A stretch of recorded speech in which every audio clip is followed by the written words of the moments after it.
Welcome to Solo, the single person's guide to a remarkable life.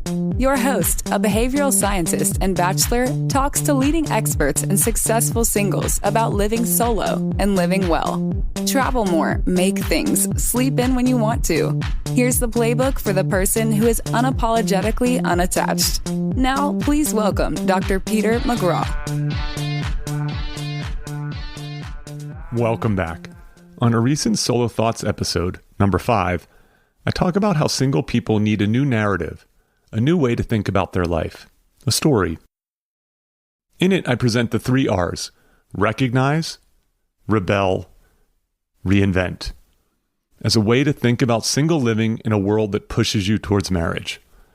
This episode is part of a mini-series designed to investigate the reinvention step, looking at how to structure your life in order to live single and live remarkably. I welcome Scott Barry Kaufman, a psychologist and author, to talk about his revision of Maslow's hierarchy of needs. Scott debunks some of the mythology around the hierarchy, including the fact that Maslow never drew the pyramid that many of you are so familiar with. I think his revision is useful for identifying what makes your life good or not so good. Something to look out for is a lovely moment we share when Scott opens up about his singleness and the opportunities it has provided him as he has lived an unconventional academic life. In short, it allows him to date many ideas, hence the title of the episode. As always, please rate, review, and tell others about the podcast. Thank you to those of you who have reached out with appreciative messages. This is a lot of work, and those messages encourage me. I appreciate you. Last thing, bonus material is back and can be found on Solo's Slack channel. In it, I talk about the 4 ultimate concerns of human existence. That is, where do our existential threats lie in wait? To access it, apply to join the community on the Solo page of petermcgraw.org. Okay, I hope you enjoy the episode. Let's get started. I like this definition, and I might have pulled it from your book, and so I might be quoting you back to you right now, is this idea of becoming the person you're able to become. I like that because I like the word able. Is just because you have a lack of resources or in a bad situation doesn't mean that growth is not possible, doesn't mean that you can't be satisfied with life, doesn't mean that you wouldn't say, I'm living a good life. That's absolutely right. When are we going to talk about being single? Well, you teased me about that topic. Welcome to Solo, the single person's guide to a remarkable life. I'm Peter McGraw. Today's guest is Scott Barry Kaufman. Scott is a humanistic psychologist exploring the depths of human potential. He has taught courses on intelligence, creativity, and well-being at Columbia University, NYU, the University of Pennsylvania, among other places. He hosts the Psychology Podcast and is the author and or editor of 9 books, including Transcend, The New Science of Self-Actualization, which is what I want to talk to him predominantly about today. Also Wired to Create, Unraveling the Mysteries of the Creative Mind. He co-authored that with Carolyn Gregory. And Ungifted, Intelligence Redefined. In 2015, he was named one of the 50 groundbreaking scientists who are changing the way we see the world by Business Insider. Welcome, Scott. Oh, thanks for having me. This is long overdue. I've been eager to talk to you ever since I've read Wired to Create, which informed some of my thinking on my previous book. Cool. But here I want to talk to you about transcendence, well-being, living the good life. Before we do that, what is a humanistic psychologist? And how did you become one? Yeah, there's probably no mold, but humanistic psychologists tend to focus on the whole person and try to understand what it means to live a vital life, a life that's experientially alive and full of meaning and wholeness. And therefore, humanistic psychologists don't ignore the suffering of humans or the dark side of humans, but tries to integrate all of ourselves and with acceptance and dare I say love. So, one thing reading your book, Transcend, I've kept writing down, I kept using the word complex, the complexities as of trying to understand being a person and being a person well.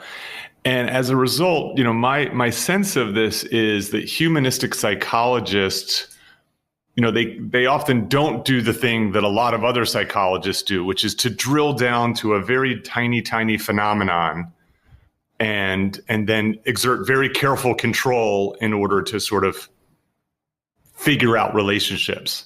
Like, this idea of the whole person raises the complexity of it all. And at times it sort of feels, and I'm not saying this in a pejorative way, it feels a little philosophical, the work of humanistic psychologists. Is that a fair thing to say, to observe? Very fair. It's very fair. I mean, especially if you look at like the humanistic psychologists of the 60s and 70s, it was almost all philosophical, like the writings of Roald May and Erich Fromm. The Art of Loving is very philosophical. I think he's labeled a humanistic philosopher. So that is very true. But I mean, I'm very scientific. I try to do studies and integrate some of these ideas into modern day personality psychology and research on intelligence and creativity as well. Mm-hmm. Yeah, I mean, I think certainly the rise in certain, like, sort of the improvements in terms of statistics, experimental methods, mathematical modeling, et cetera, make these things a bit easier than in the 60s and 70s, I would say. Yeah, they didn't have a lot of these psychological methods available to them, statistics, but I'm not sure that many of them were very interested in statistics either. I don't think that's fair. I don't know if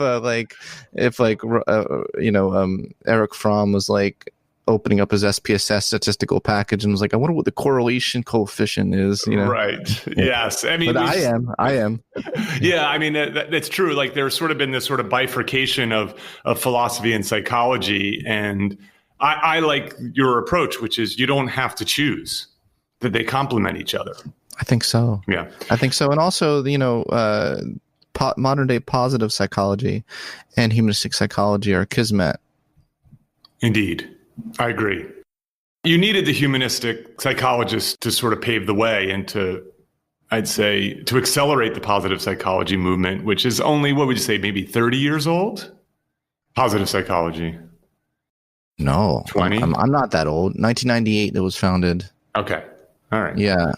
I'm like, am I that old? Is it 1998? No, 22 years old. No, okay. no. If this feels like 30 years for me, I'm the old guy on the call. So let me just preview where I'm going. So for the listeners, they're probably like, these two nerds know a lot about this stuff, and I don't know anything. So what I want to do is talk to you about your recent work, and I want to do it a little bit through the lens of the single person. So the person who is unmarried, maybe for now or forever. Takes. Yes. And so because I just think, I just recognize that oftentimes the bias in the sciences, in the media and government and so on, is that marriage is an inevitability. You're kind of treading water until that happens. This is a big goal. This is something that, that ought to be done, and it ought to be done for a variety of very good reasons. And I believe that a good model of living a good life has degrees of freedom where you can live a good life without being married. Very libertarian of you. Indeed.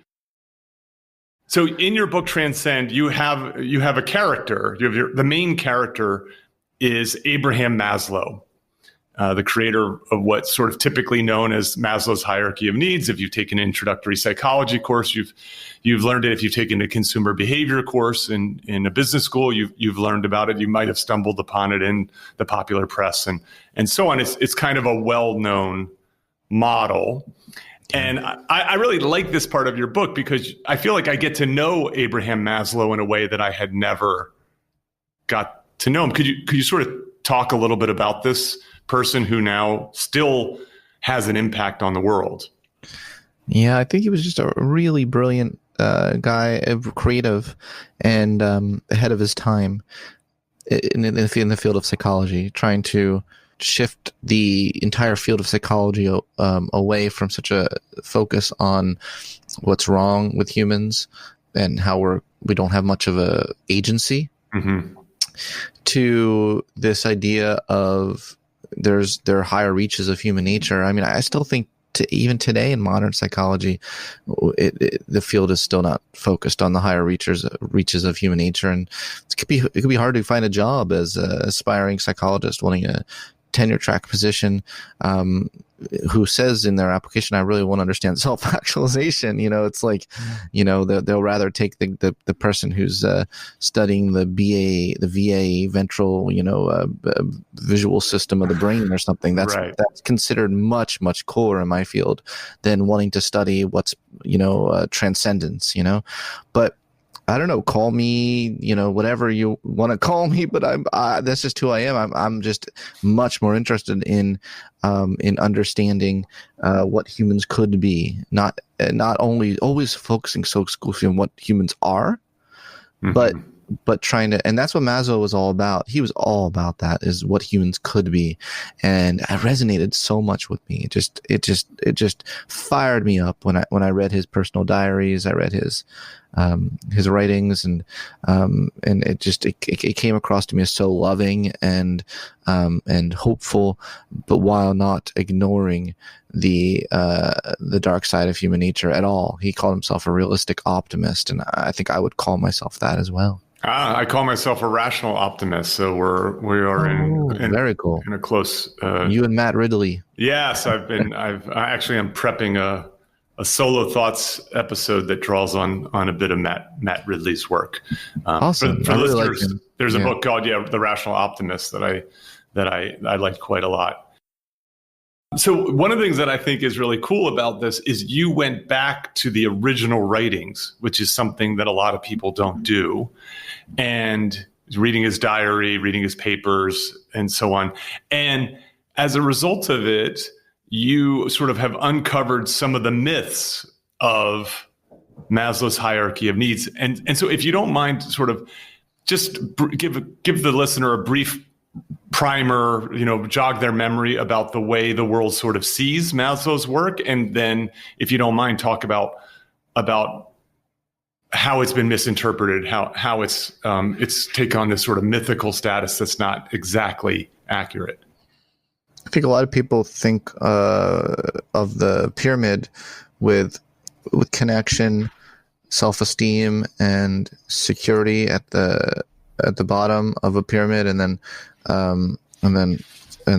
actually safety, and then physiological needs at the bottom, then safety, and then belonging and love, and then esteem, which could be esteem from others or self-esteem, and then boop, you go up to self-actualization, and you're done. Call it a day. But he never. That's a really gross misrepresentation, because Maslow never even drew a pyramid. First of all, that wasn't a thing. And he really, I think he was a developmental psychologist at heart. He really thought human development was constantly this 2-step forward, 1-step back dynamic where we're always striving for growth, but we can fall, and seem to go backwards, but we haven't completely returned to the ground level. Also, a lot of people can be suffering, one moment in their life, and those needs become prevalent, and then those needs can receive in the background in a different context in their life. So he really tried to make that point. Life is not like a video game where you move up these levels and never return to the earlier levels. Yeah, I really like that. Actually, I wrote down that idea that life is not a video game. So yeah, this the hierarchy as a pyramid was some management consultant evidently made that, and thus is sort of made the rounds as a model. Yeah. I mean, I saw an earliest version of that.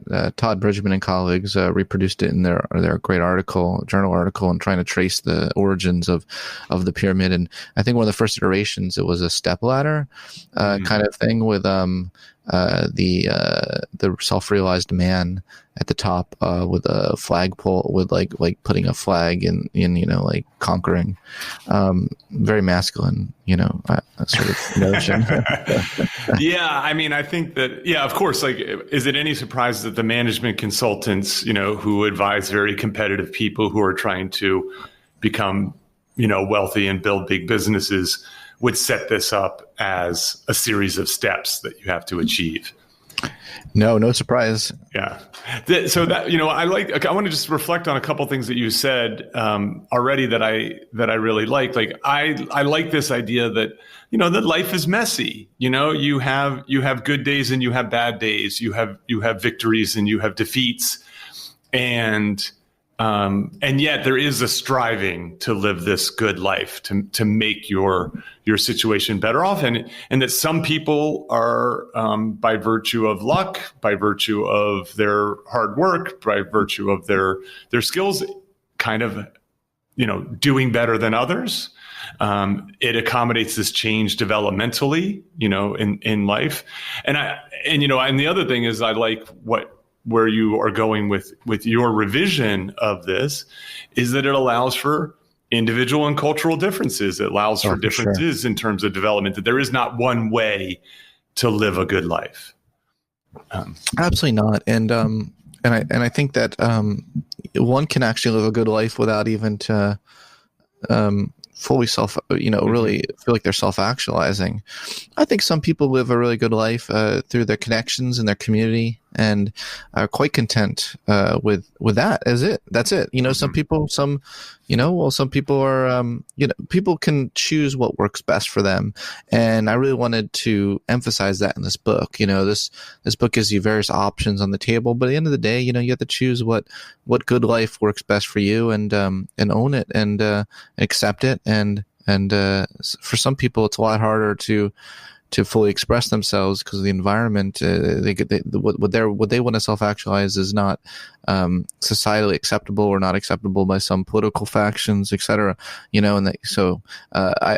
really try to acknowledge that people come at this journey of self-actualization at different places, and different unique challenges. Mm-hmm. Yeah, absolutely. And this is why I wanted to have you on this podcast, because my listeners are people who are walking an unconventional path in many ways. Hearing you talk about this reminds me of a story. I think it was from a previous episode, but now I can't remember. But I was talking to this woman about her travels in Central America or South America, and someone who was helping her with her travels. I don't know if this person was like helping carry bags or helping in some way with the tour, but this man, quite impoverished, and yet quite proud that he was able to purchase the pair of shoes that he was wearing. That for him, owning a pair of shoes, that he, was living a good life. And it's, it's striking to hear that story, but it's also heartwarming that someone's situation could be such that they are striving, and that they can find that of course, I think what would be the case is, he goes, I now own these shoes. What's next? What might I turn my attention to next? And I think that's a nice reminder of, we should be a little careful to set out self-actualization as defining it as this sort of amazing, world-changing, life-changing thing.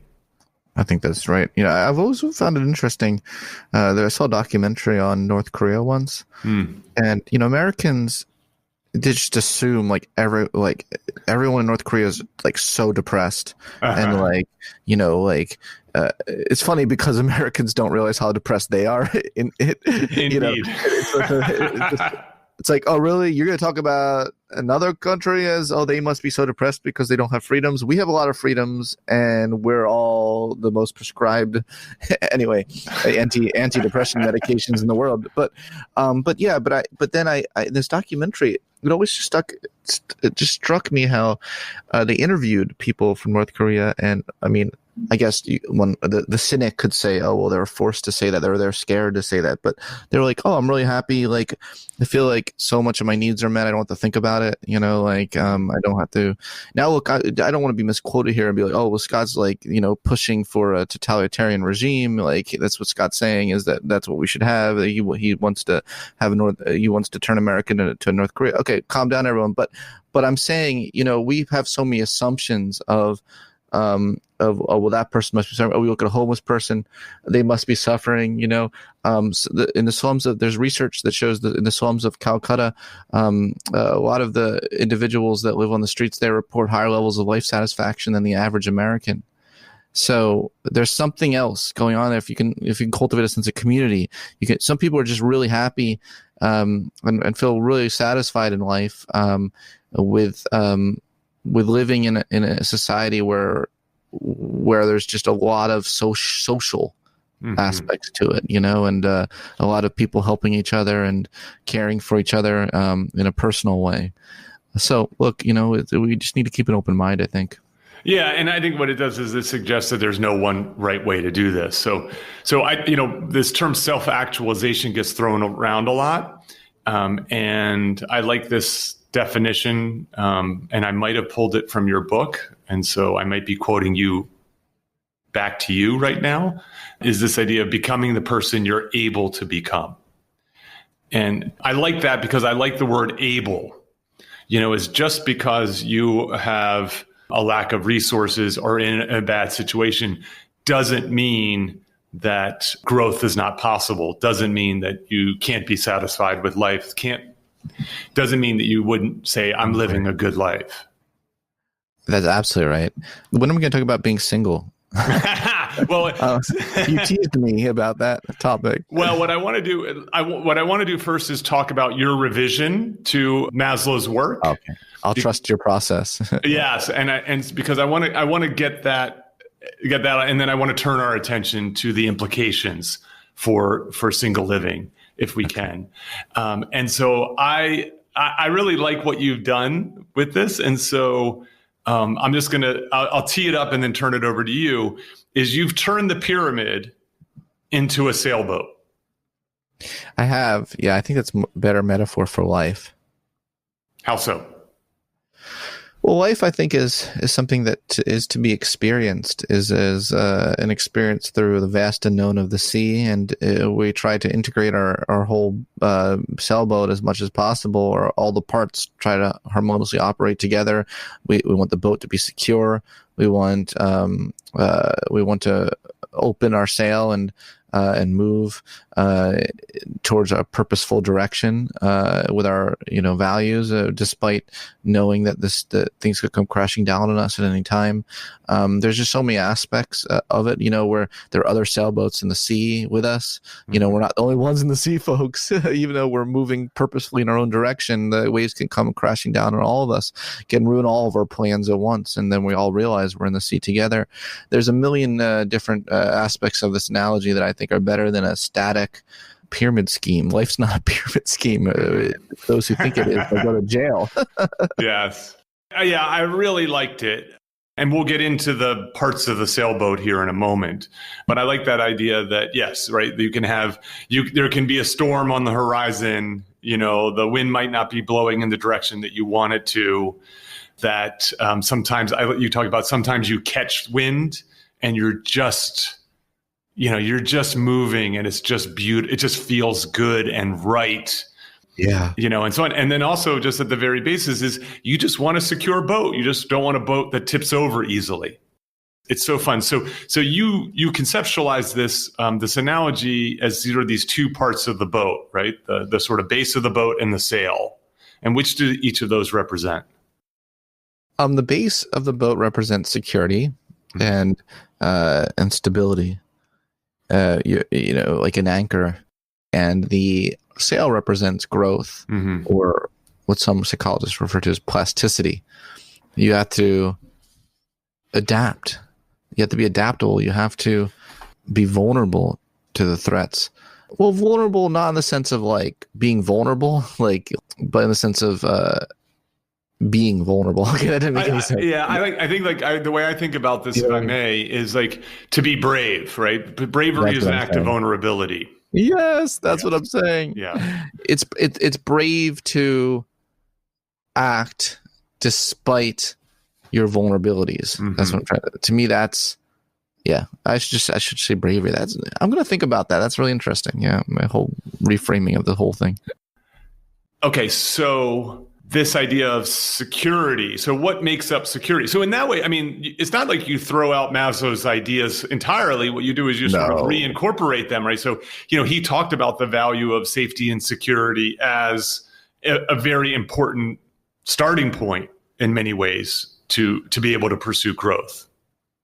Yeah, absolutely. So what makes up? I would have thought he would have. I would like to think that if he were alive, would be like, yeah, sailboat makes a lot more sense, Scott.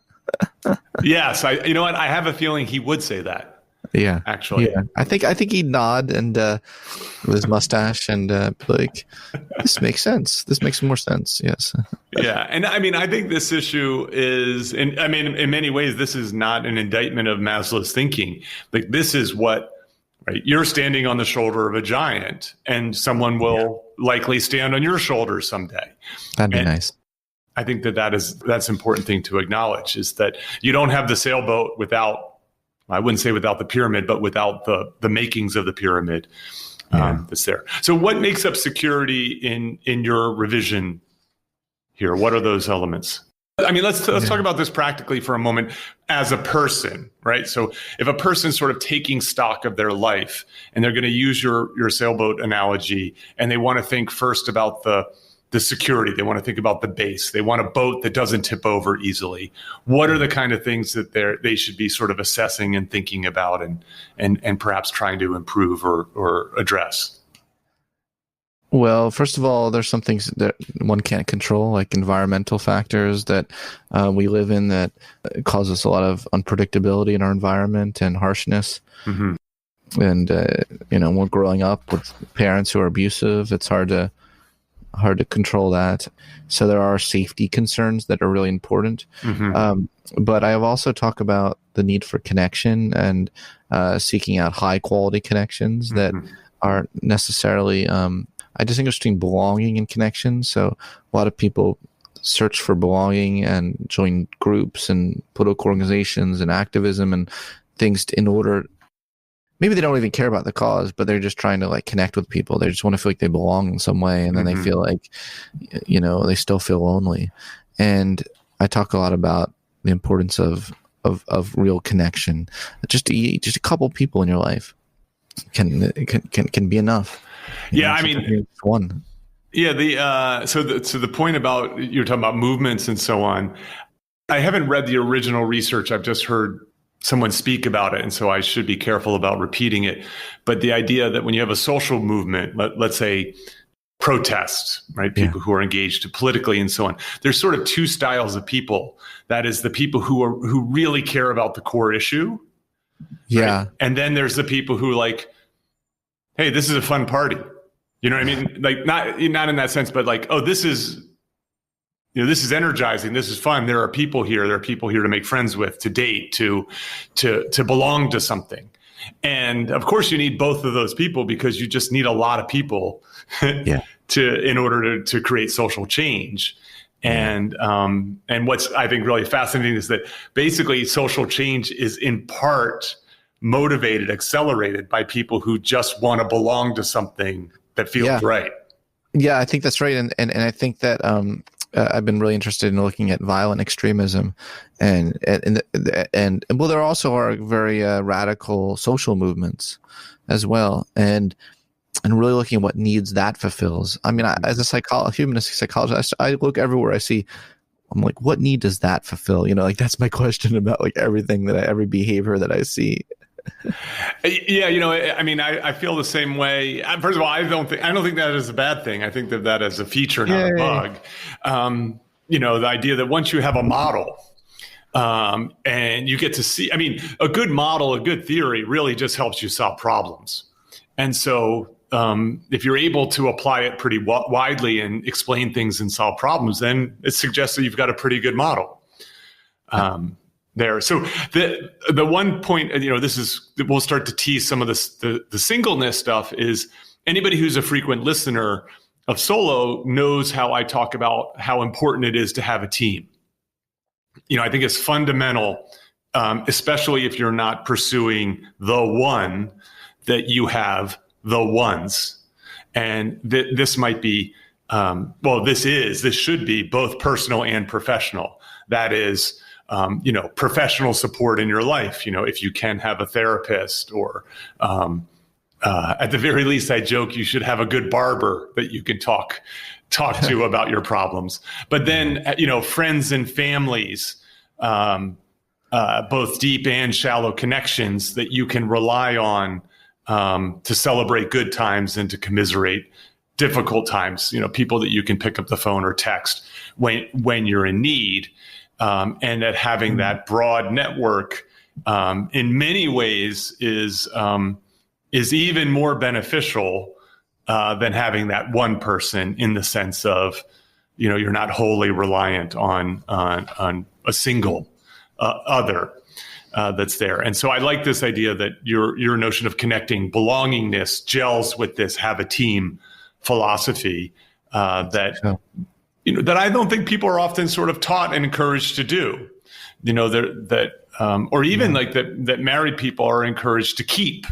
That their friends and family get crowded out as they focus their attention on their own partnership and family.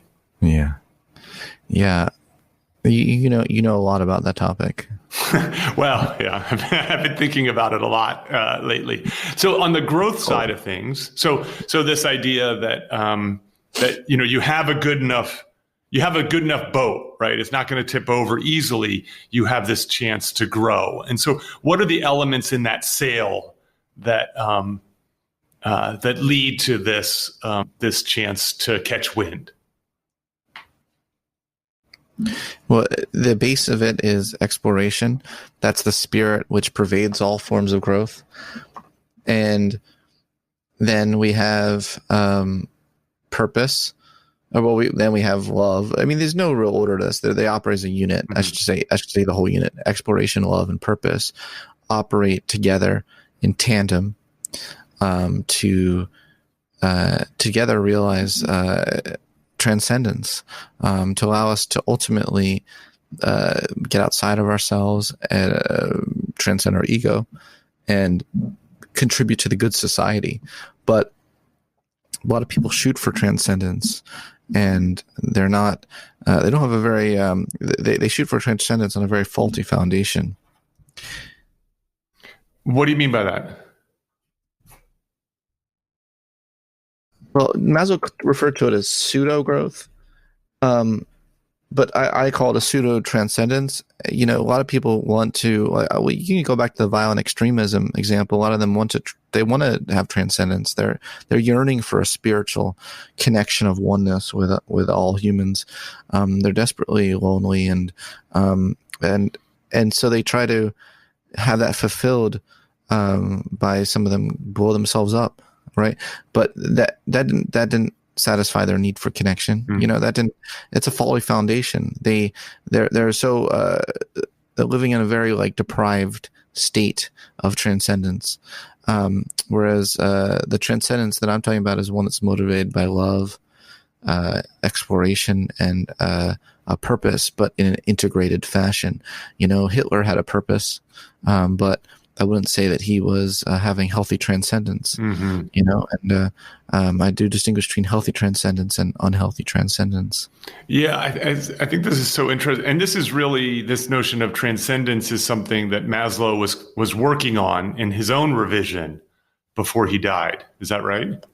He was. Yeah. The last couple of years of his life, he was working on lots of ideas. He was working on ideas he called the plateau experience.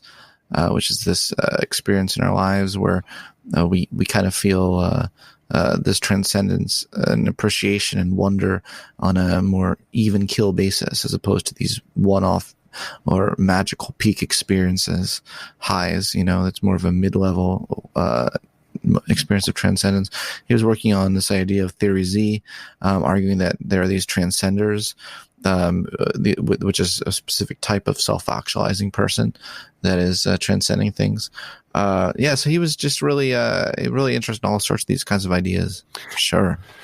Yeah, I think it's so interesting. I mean, I got some advice from a friend who, I'm on leave right now, and I've really thrown myself into this project, and I had this insight that a friend gave me, where she said, Pete, you're not building a business, you're building a movement. And that was a profound observation, and it was reflected in another friend who said, Pete, don't worry about listener counts. Just make something that you believe is going to be useful and valuable and meaningful for people, and all that other stuff will get sorted. And so he pushed me to focus on the meaning of this project rather than the achievement of this project. And it's really been really quite licensing. That's free. That's freedom. It really has. It's gonna be, and really, to be honest, I mean, that's a fundamental motivator for me is the pursuit of freedom. You're so libertarian. In some ways, yeah, I think in some ways I am. I certainly don't like to be told what I can't do, and I don't like being told what I should be doing. Especially because I believe that a lot of the people who are telling you what to do their reasons and rationale aren't always in my best interest and are based upon faulty logic and science.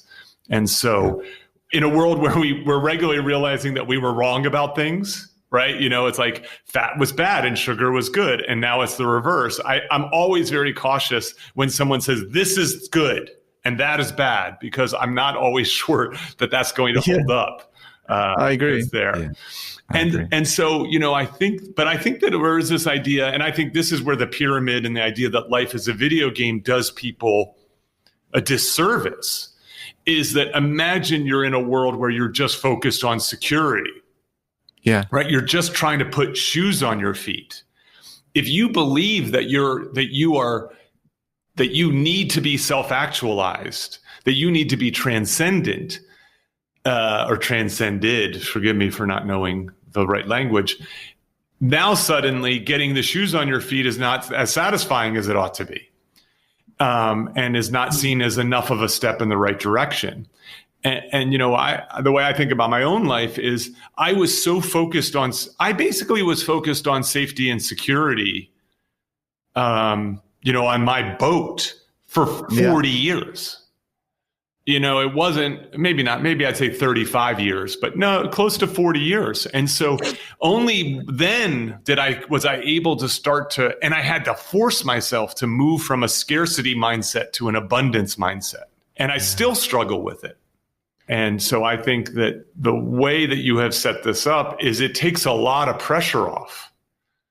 I hope so. In terms of, and it gets people to be a little bit more reflective in terms of building a boat.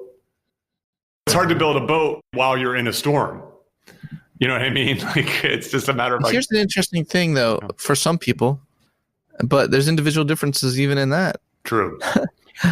You put Jocko Willink in a storm, he's going to fucking dominate the storm. That's a good point. Jocko Willink, for people who don't know, he's a former is he a Navy SEAL and turned kind of he's a podcaster, author, speaker, and he talks about leadership and talks about taking ownership.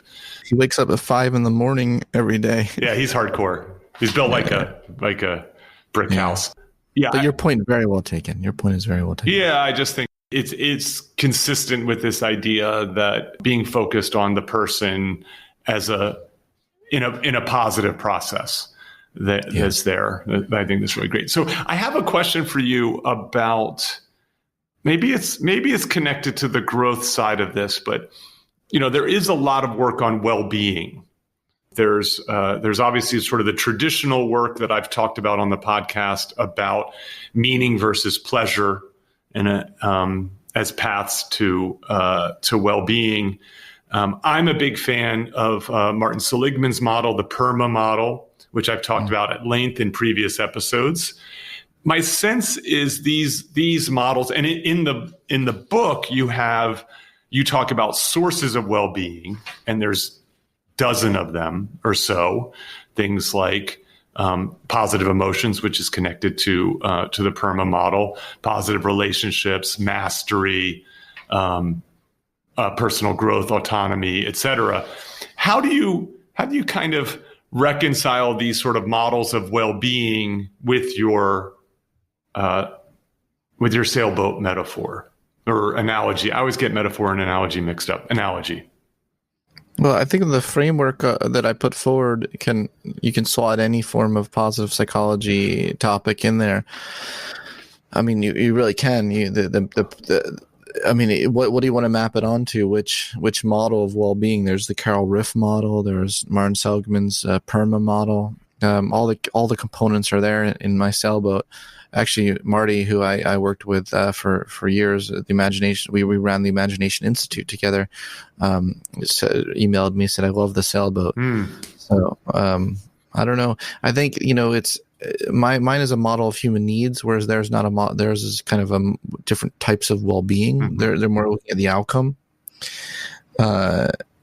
What are the goody outcomes in life, whereas I'm more interested in the needs, and but I think these things can certainly be integrated into. I see. Yeah, it's not. I'm not. I was not considering that's irreconcilable, but I just was thinking about how to fit again. These models. I think for the average person is like none of these things are truths. They're approximations. There are attempts to put words and logic, and to be able to explain, the human condition in a way that you're able to then derive predictions, perhaps prescriptions, and so on, to help people with those complexities of living a good life. Okay, let's turn our attention to singleness. So, Scott, are you single? Yep. Are you? Sure. Would you say you're single by choice or by chance? That's a good question. Not by opportunity. Can I add another option? That's fair. So I guess that means by choice, doesn't it? Yes. Okay. By choice. Yeah. That's fine. Yeah, I'm a free spirit. You are indeed. I actually really I admire. Not only do I admire your work, I admire the way you've gone about crafting your career. So for listeners who don't know academia, you'll appreciate what Scott has done much more when I describe this. So typically what ends up happening in academia is, you do your research, you write your dry esoteric papers, you get an assistant professor job somewhere, you teach your classes, you do a limited amount of admin, and you just churn out lots and lots of papers.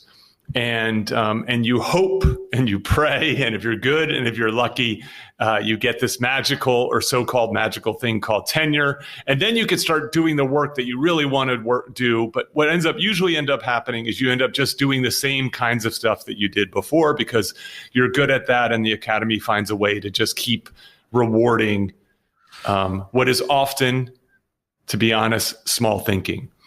And Scott, you haven't followed that path. You've had elements of that path, but you have really broken yourself out. You've pivoted your career. You've taken a big step outside of the academy with these books that are written for a much broader audience, with your podcast, with the work that you do in terms of talks and media and so on. And I'm just curious how that happened, why that happened, and do you think in any way your singleness has contributed to it?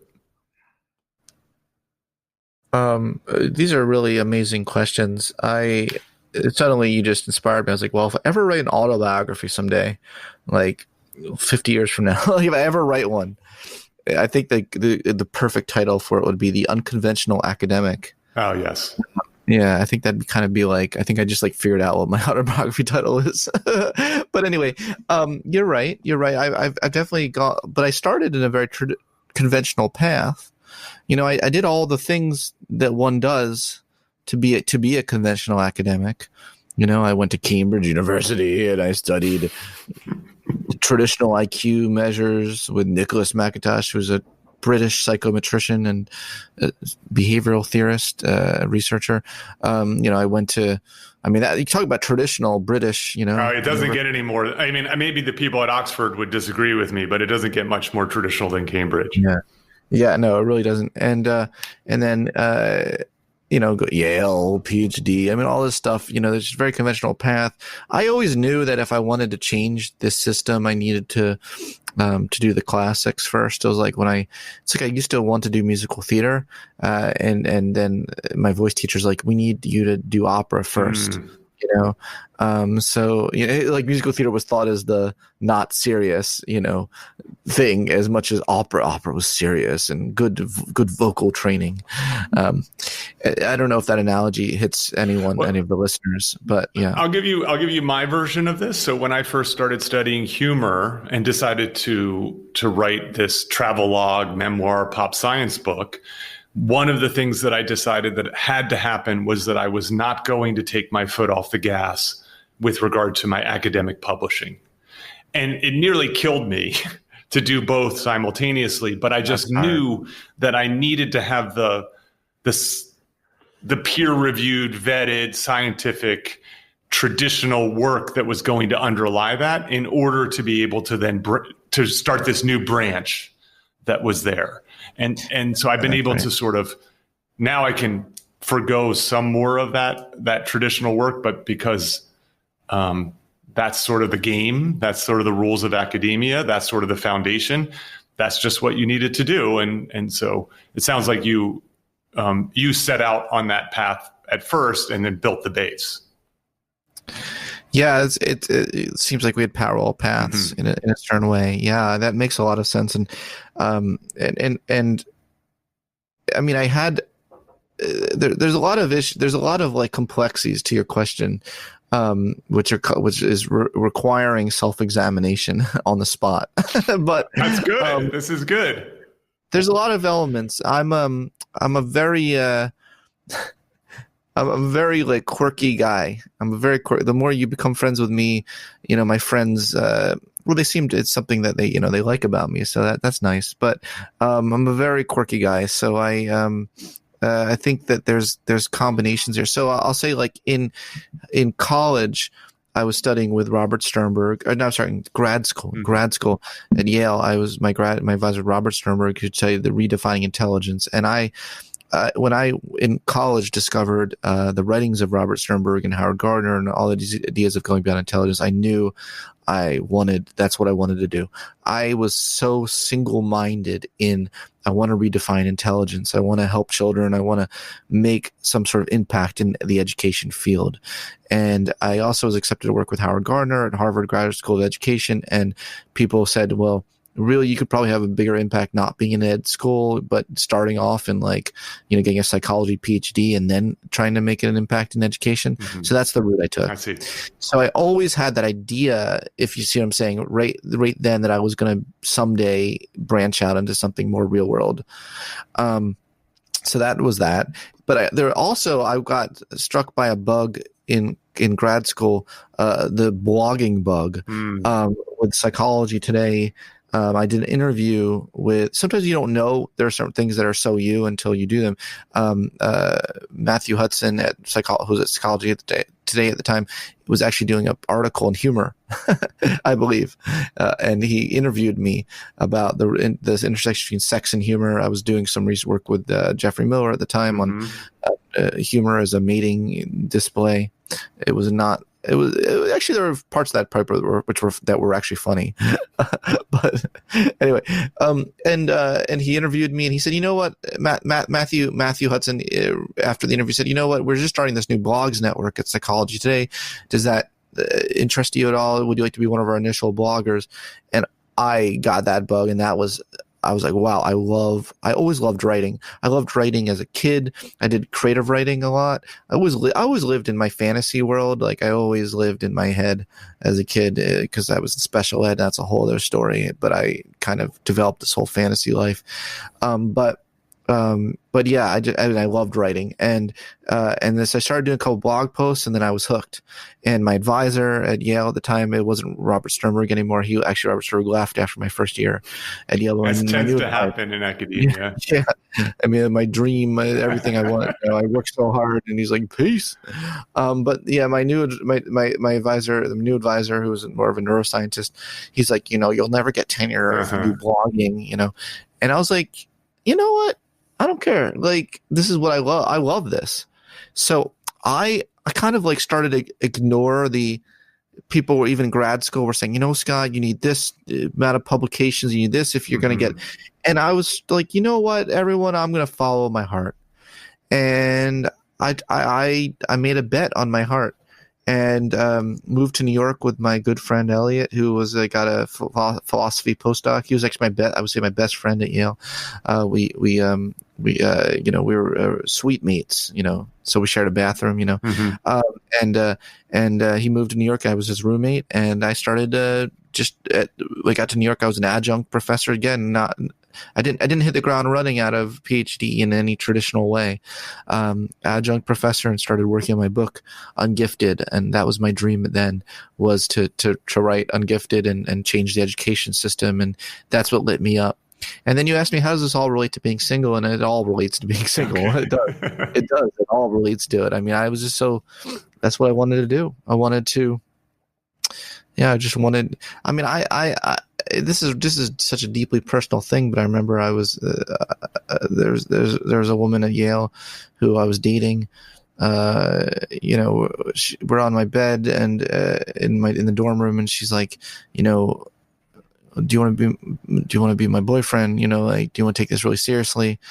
And I actually said to her, like, I don't think I can do that. I have a new theory of intelligence I have to come up with. I mean, that's actually what happened. And now, at this age of my life, looking back, do I have regrets? I feel like I don't want to live life with regrets. We choose things, right? Someone may have chosen to be that woman's boyfriend and then get enmeshed in all that world, and then not do their theory of intelligence, and then they get to a certain age and they say, I regret I didn't do the theory of intelligence. The grass always looks greener. And then then there's those who can say, Scott, you can have it all.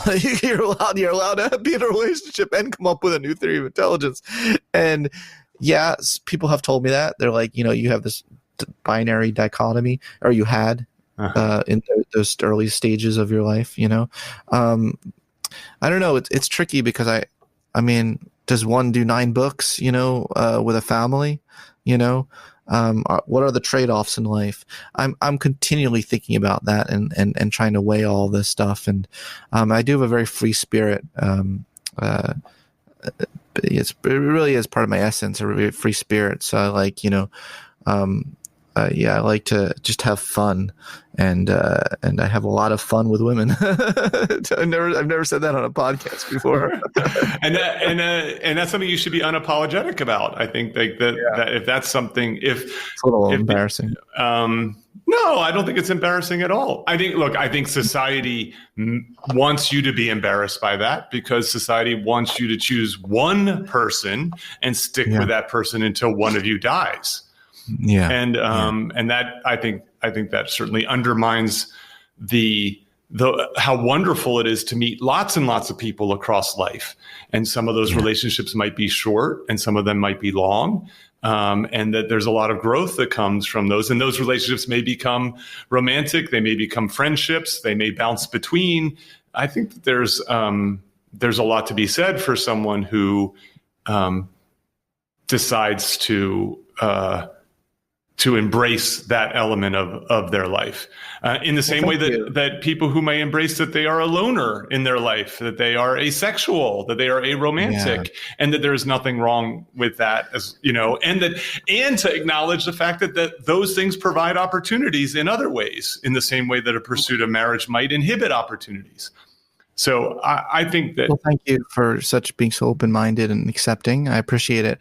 And I take back the end. This is embarrassing. It's just, I mean, that's not something I talk about in public. That's part of my private life that people haven't asked me on a podcast, but I am the type of person, so I've never talked about this before, but I am the type of person that if you ask me, I'll tell you, like I do believe in owning my life, just like I believe others should own their life. So I'm certainly not ashamed. That's not what I meant. I see. There's no shame there.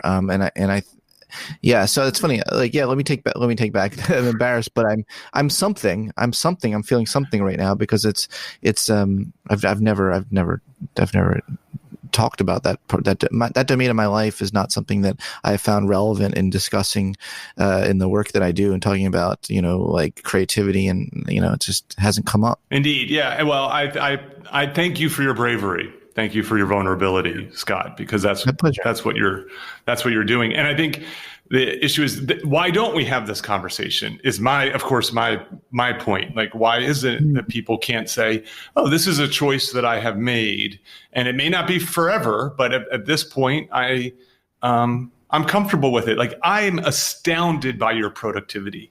Like, I'm pretty good about not being envious, but your ability to write, not only to write a lot of words, but to write them well, is just incredible to me. And I think that, I'll be frank, I think that if you had just wrote those words in peer-reviewed academic journals, I think the world would be worse off. Oh. And so I thank you for that. I could give you such a hug for saying that, with your permission. Yeah, of course, yes, anytime. I love hugging my friends. Me too. And I like this idea that you are willing to bet on yourself. So I might have overly stated my focus on safety and security as a younger man, because as you were talking, I think about moments where I went against the grain. So, for example, when I was in graduate school, I played and coached on the lacrosse club. I was sort of the old man on the team. And I remember making a decision that choosing to play this sport and play it at a high level was probably going to cost me 1 or 2 papers as a graduate student. And my question was I willing to forego that physical side of my life, that bit of excitement that I could have, fresh air, camaraderie, competition, and that if I waited, it was going to be gone, because this was a sport that you needed to be youthful for. And I decided to go forward with it. The other thing I did, which I marvel at in hindsight, was I took an entire semester off from graduate school and traveled around the world on semester at sea. And I did some work on the ship, but I didn't do nearly the amount that I would have as if I was in the laboratory. And if I'd known the stakes were as high as they actually were, I might not have done it. But I was sort of just naive enough, and just that I valued that kind of adventure enough that I was willing to dare I say, open my sail a bit. Yeah, dare you. Yes, dare I say, to open my sail. And dare you yourself. And so I think that these things, sometimes they're an explicit choice and sometimes they're an implicit choice. I mean, my choice came much later. I became kind of focused on the outside world as an academic in my late 30s. And some of it was a consequence of my decision, my recognition that I probably wasn't going to have a family and have kids.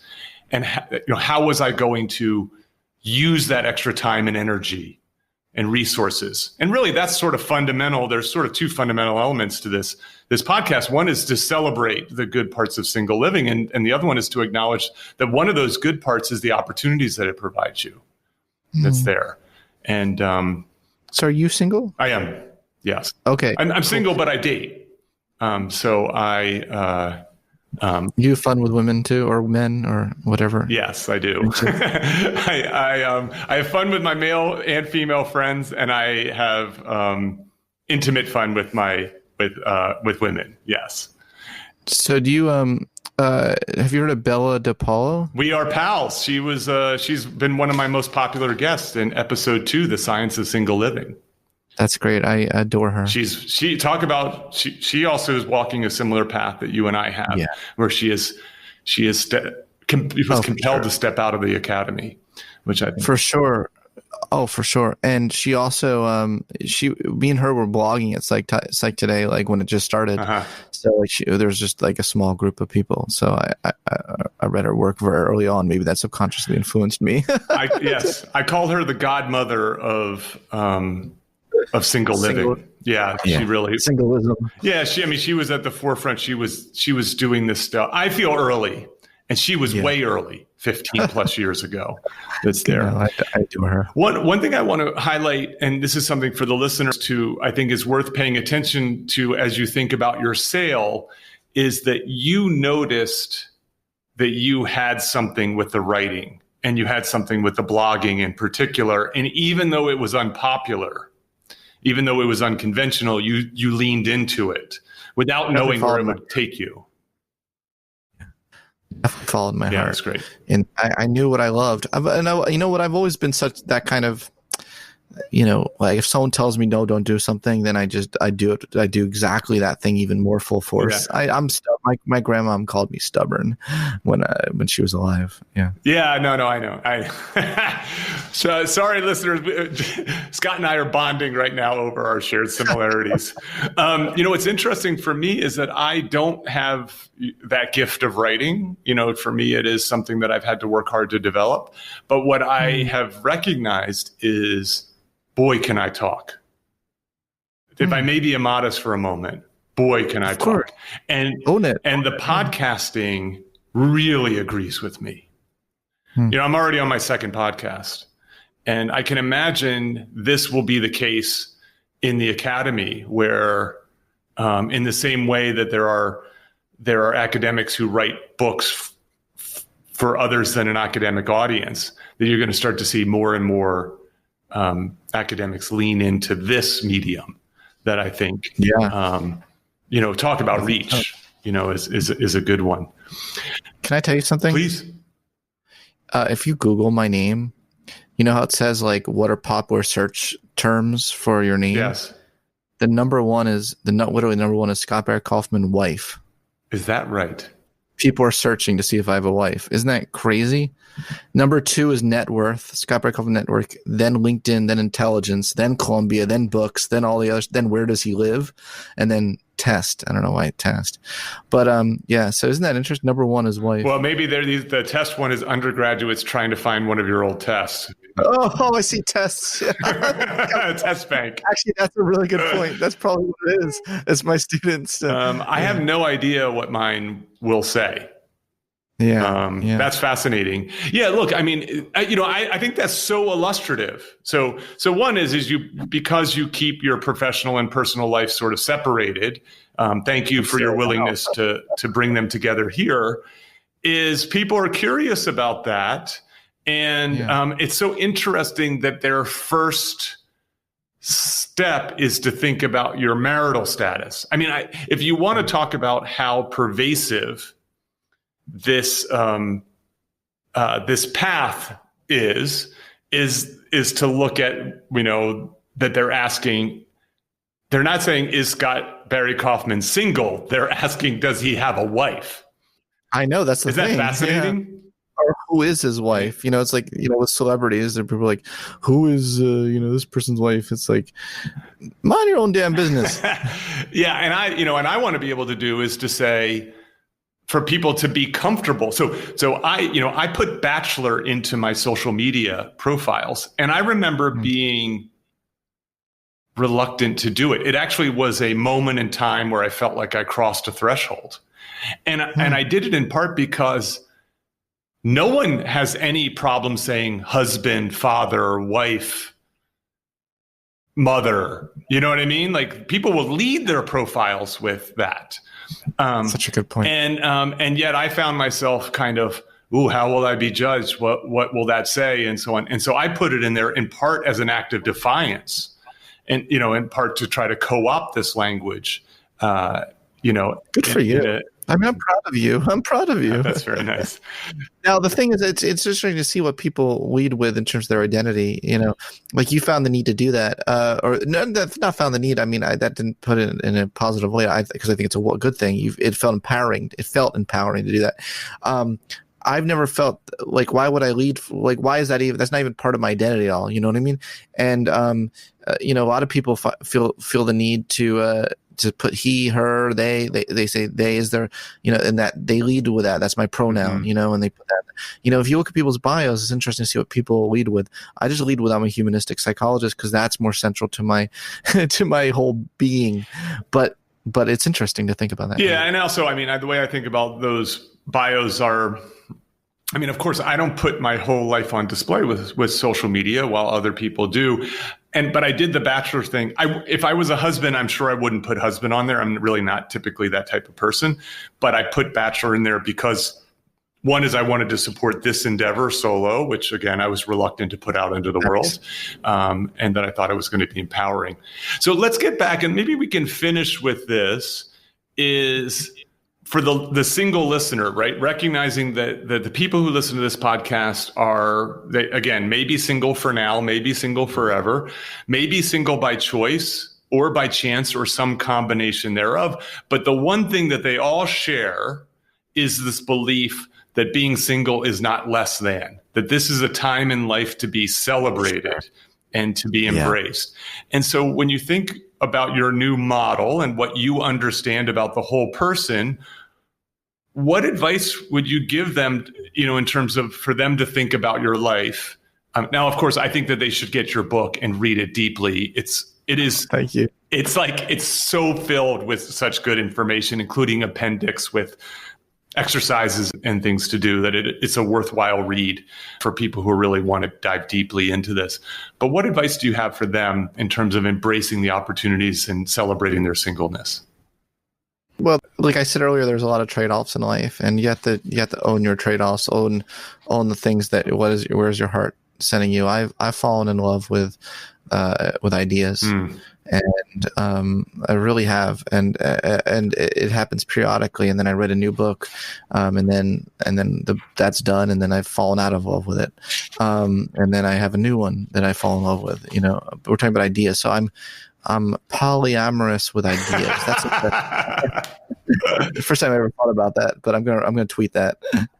That's wonderful. Okay, so this idea that I like this idea that you can fall in and out of love of things. That is, that you can move from topics, career paths, hobbies, places in life, and that some of these things are serial. You can't do it all at once. Yeah, you can't do it all at once, and one could try, but I like getting in the flow state, and sometimes I get in a 3-year flow state and write a book. But I just love to put my entire being into something. I imagine someday, if I'm not like committed to being single. It's not like I committed on a stack of Bibles. I will be for the rest of my life. If I'm in a very close relationship and even get married someday, I could see myself putting my all into my family. I think I would like to have children someday, actually, or a child. I definitely have that drive for children. I often say to people, "Can I have the child without the wife?" But I really have a huge paternal instinct. I would love to nurture a child and help them realize the best version of themselves. But if someday, if let's say I have a family and I even have a wife, I could see myself putting my all into that. So I think whatever it is, I've just happened to choose ideas. Yeah, to do that. It's so interesting. I'm always working out the title of this podcast, of the episode. And so the obvious one would be something about transcendence or something like that. But there is something about falling in love with ideas. I love that idea. So, okay, Scott, this is really fantastic. I am going to release you of this so you can go back to your next big idea. Are you able to tease what that might be?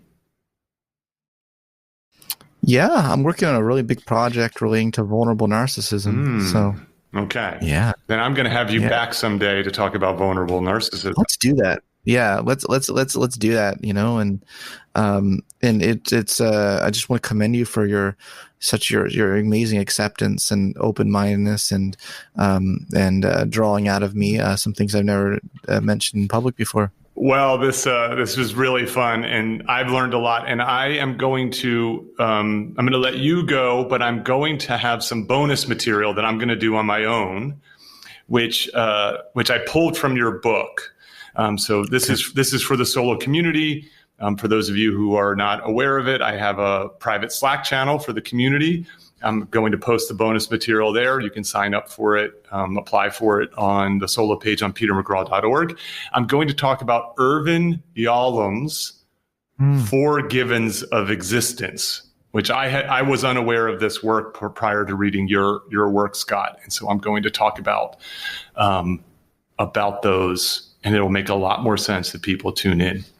But with that, I want to say, Scott, thank you for your time. I appreciate you. Oh, well, thank you. I appreciate you too, brother. Cheers. Thank you for listening to Solo, the single person's guide to a remarkable life. For more about our guests and show notes, go to petermcgraw.org. Please subscribe and share with your single friends.